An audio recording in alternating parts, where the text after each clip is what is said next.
You know, a lot of people said that 2021 couldn't get any worse. Would you, care to be a bit more specific? You know, I'm stuck with, sort of like a boring job at the Postal Service, and, it kind of feels like I'm doing the same thing over and over and over again, and, none of my friends are, talking to me. Well, one thing that you can use is something called cinema therapy, which, I've used with several of my patients in order to sort of explore their psyche and help them sort of understand what they're going through. Okay, sure. I'm more of a gamer than a movie watcher, but I guess you could give it a go. So yeah, a person like you would probably want to escape from the everyday, mundane world of their life. So, you know, maybe a film that doesn't feature humans.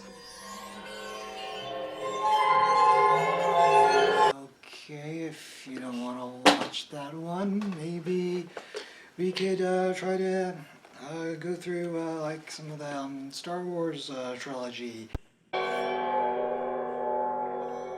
Hey, I'm not a cruel person or anything, but is there something you're not telling me? No. I have to face this myself. So if you ever need anything, you can always call me at this number, or... Oh, he's gone. All these years, I have kept them in the back of the shelf, hidden, hoping that no one would see. Now, the foul stench of licensed games has gotten too strong. It is time that I face what I have been harboring for too long.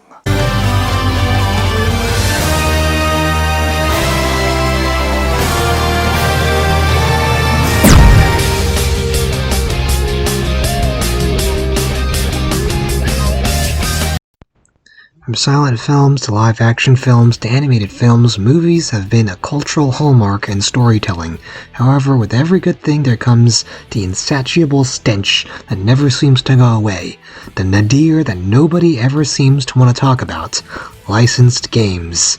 And whether they be Calvin pissing on a license plate, all respects to Bill Watterson, or the E.T. game, licensing has generally never been seen in the light of day as something noble or bold.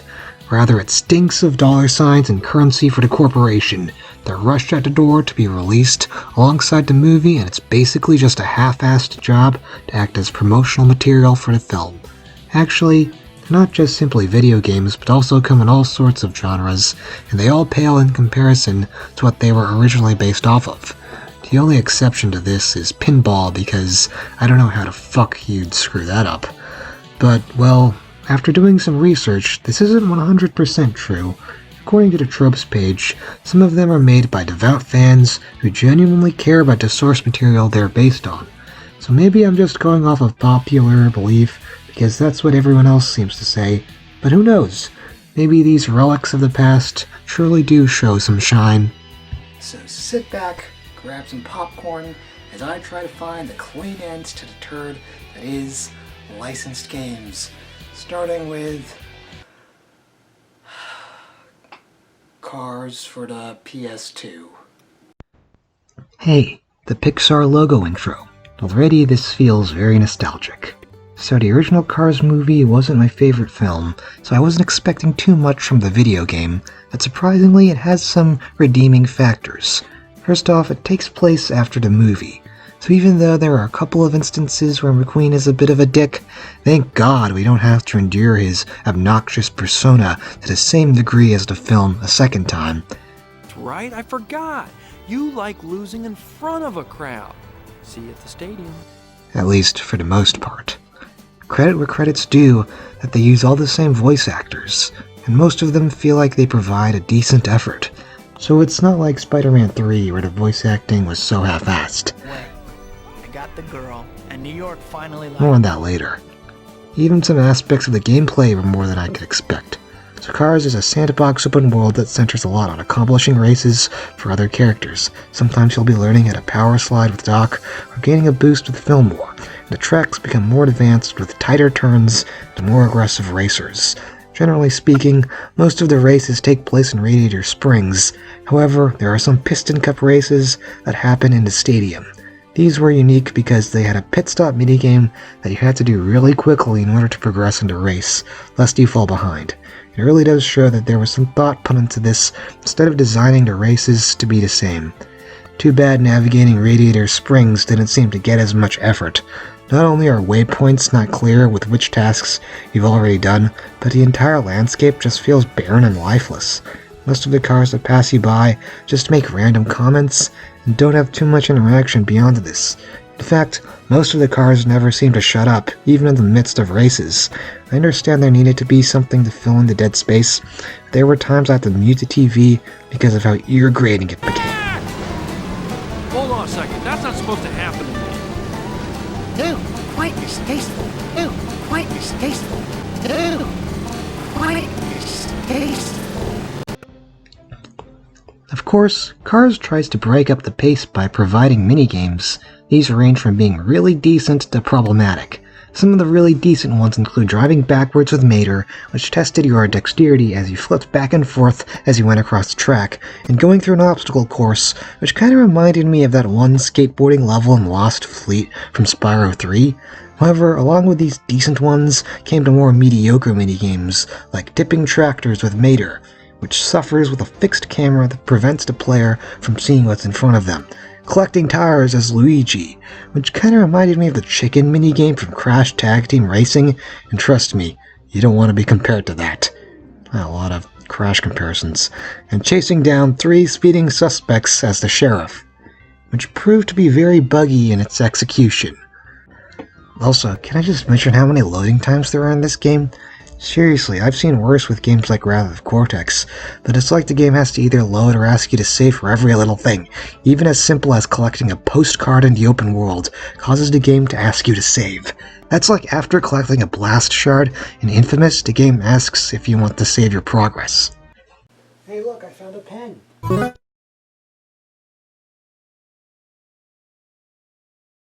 For the most part, Cars has enough redeeming factors that I can at least call it fairly decent. Yeah, it has some rough edges here and there, and yeah, I guess I did sort of rip it apart in certain areas. However, it's still, for the most part, playable. Wow, this is actually not so bad. I thought I'd have some harsher words to say. So we can continue that trend with the next one, Madagascar, the video game. Oh boy, I wonder what obscure developer made this one. Wait, Toys for Bob? You mean the Toys for Bob that made Crash 4 and the Reignited trilogy? Oh wow, a developer I'm familiar with. And I must say, Madagascar the video game already looks to be promising. The game mostly centers around collecting power cards in a 3D environment. Collecting enough cards will give you different abilities, like a long jump or a helicopter spin. Kind of like Crash. Enough with the Crash references. Okay, fine. The game allows you to play as Marty, Melman, Gloria, Alex, and the Penguins. They all have different strengths and weaknesses. Marty and Melman are good at reaching faraway platforms, Gloria is very good at charging away barriers, and the Alex is somewhere in the middle of the 4 of them. In fact, my favorite levels are the ones where you have to collect several items in an open world using each of their different abilities. For instance, there are several moles that are stealing carrots necessary for the upcoming feast. None of the other characters have a butt stomp except Gloria, so most of the characters' abilities are very useful in specific situations, and I really like this considering it makes them a necessity instead of something that's given but you'll never use at all during the game. Now you may have noticed that I have forgotten to talk about one other character, or should I say, group of characters. That's right, the Penguins are playable as well, or rather, Skipper is playable. In it, you'll be controlling Skipper and trying to clear a path so that he can bring in the rest of the troops.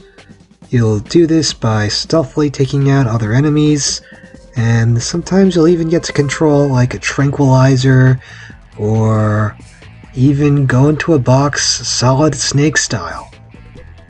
As a matter of fact, there's even a boss fight where you have to fight a hunter with a tranquilizer And it almost kind of mirrors some of the first-person shooter arcade games.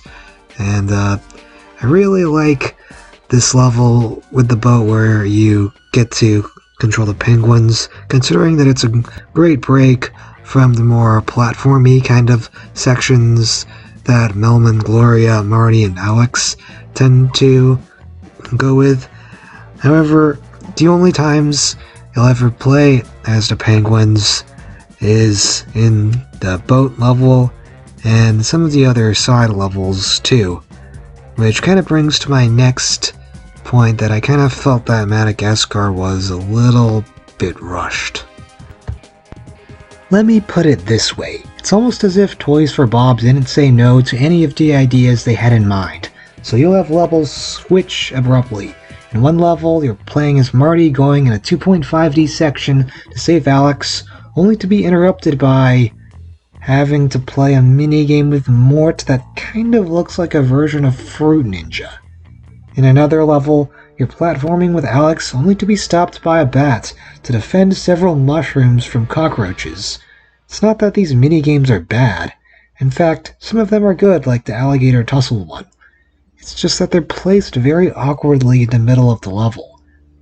Like, imagine playing Super Mario Bros. And then in the middle of the level you have to play some tower defense minigame. Maybe it adds variety, but it's kinda just there.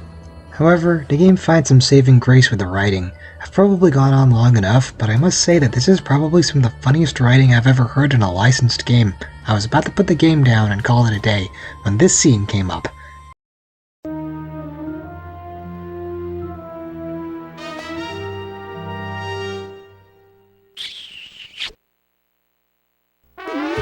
Ooh, baby, that was a kiss. I shut my eyes, but I still see. It was so unexpected, it had me laughing so hard that it encouraged me to finish the game. Too bad the animation doesn't live up. Flowers? I've seen acres of them in this zoo. Any chance you've seen a zebra, hippo, and giraffe who probably has hay fever too? By God, this jungle sure is fucked up! So yeah, all things considered, I enjoyed Madagascar a lot better than I expected I would. Man, this isn't as bad as I thought it would be. I can't wait for the next game. Wait, what is that? Treasure Planet. Oh, Treasure Planet. Well, if the other two weren't so bad, maybe this one will be quite decent too. Spoiler alert, it's not. Oh. Wow, the old Disney Interactive logo. How nostalgic. Alright, here we go. Wait. Did they just pull this scene from the movie? Yeah, so instead of using their own in-engine cutscenes, it's all pulled from the movie. How half-assed. Well, maybe the gameplay is better. No. Text box? Collecting gems? Minigames? Was this pulled from a certain purple dragon? Yes, Treasure Planet is essentially a Spyro copycat. You have your Moneybags character that you exchange your currency with, except Neil Ross apparently has a chest cold. Sorry, kiddo. No one is to enter the mine unless they are a miner or... These Speedway-like levels that just go around the dull course 6 times to win. God, I had so much fun doing this.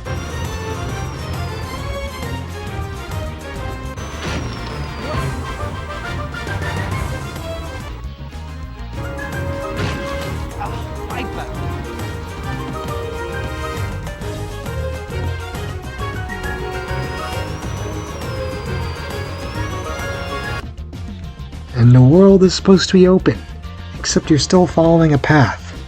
Let's step on this checkpoint. Yeah, checkpoint. What? What kind of checkpoint is that?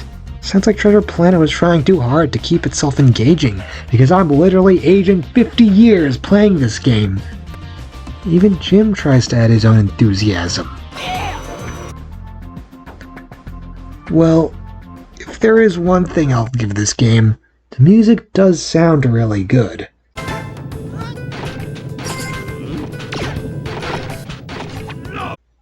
Wait, did you hear that? The music doesn't even loop? It just stops and starts just like that. Wow, never mind then.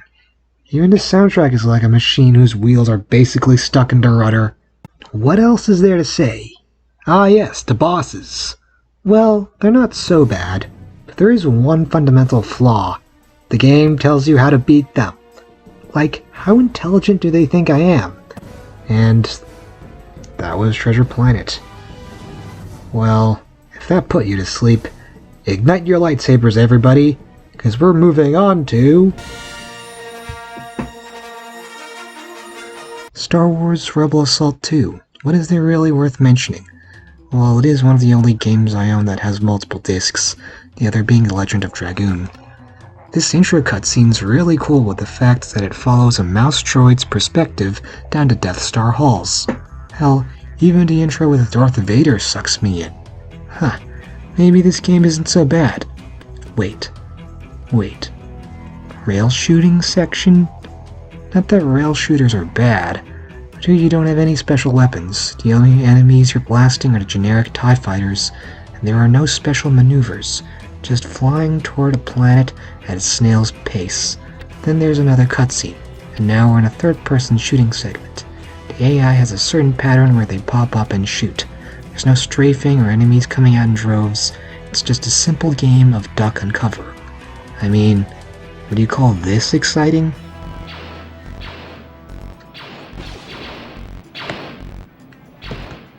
Exactly. And their hero escapes with the Millennium Falcon, and you go through this linear stage of dodging obstacles. It's not obvious how you dodge some of these, and the camera pulls you in weird directions. At least a cutscene that plays after you die is funny. Did you hear something? Nah, it's probably just some loose rock or something. I'm sure it's nothing important. Alright, let's move on to the next game, Star Wars Demolition, otherwise known as Twisted Metal, the Star Wars Edition. Fun fact, I have a lot of memories playing this one with my friend. However, that doesn't always translate it to be good now. There are a sizable amount of arenas to choose from as well as vehicles. My favorite was the Snowspeeder since it was probably the most maneuverable one of all the vehicles in the lineup. The core gameplay involves you fighting in an open field while collecting power-ups to do away with your enemies, which include torpedo launchers, homing missiles, a tractor beam, and so much more. Generally, I must say that whoever gets the homing missiles is automatically the winner of the rounds. Blasting your enemies apart is satisfying, especially when the game asks you to deliver the final blow. Yeah, just feels so cathartic. But then the repetition sets in considering all the modes feel the same. Sure, there are some differences with certain features like the use of credits, but the game primarily focused on blowing up other vehicles, which became old quickly, especially since I was the only one playing. I recommend having a friend over to play. Otherwise, this one is just a game that is most likely only going to stave off a few hours of your time. And then we finally have the nadir of all licensed games, Spider-Man 3. Okay, so maybe it isn't quite the nadir, but it continues to sour in my mouth, especially since I last played it for a review. The combat is slow and fails to satisfy. The web swinging is stiff, especially with the fact that it's very difficult to get airtime. The facial animations, are simply atrocious, and the missions aren't just repetitive but also last too long. Like this one mission where you're removing bombs from the building, you think it's over, but then one of these minions just has to say, But our boss always has a backup plan. He's planted bombs all over the walls of the building. No one can get to them in time, not even you. then you take care of that, and the cops say, Thanks, Spidey. We can handle things here, but the bombers apparently set up a similar trap at the Bugle's regional office. seriously? The only redeeming factors of this game is J.K. Simmons because, What isn't J.K. Simmons good as JJJ? The third call I got about giant lizards running amok in Central Park. Giant lizards! Get me photos, pronto! And Bruce Campbell's corny humor. Crime fighting's more of a marathon than a sprint, so let's talk endurance. Your health will regenerate up to your endurance level, but taking damage will wear away your endurance. Grab power-ups to increase your endurance. You want to hear me say endurance again? Endurance. Okay, there you go. And there, that's all I have for you. Licensed games. Generally speaking, they continue to be the cash grab that are mostly meant to help advertise to movies. Most of these were mediocre and not really anything that would hold my attention. However, once in a while there is a decent movie tie-in that makes me go, oh, this isn't so bad, or this is kind of decent. I don't think there is a definitive answer as to why most licensed games are bad. It depends on the developer as well as how much passion they have behind the project. And sadly, that can be a very hard thing to do when you are struggling to meet the deadline of another project you want to advertise for. You know what I'm trying to say. I'm glad that that's over. There was one licensed game you forgot. I don't think so. Wait. Oh, God. No. Oh, God, no.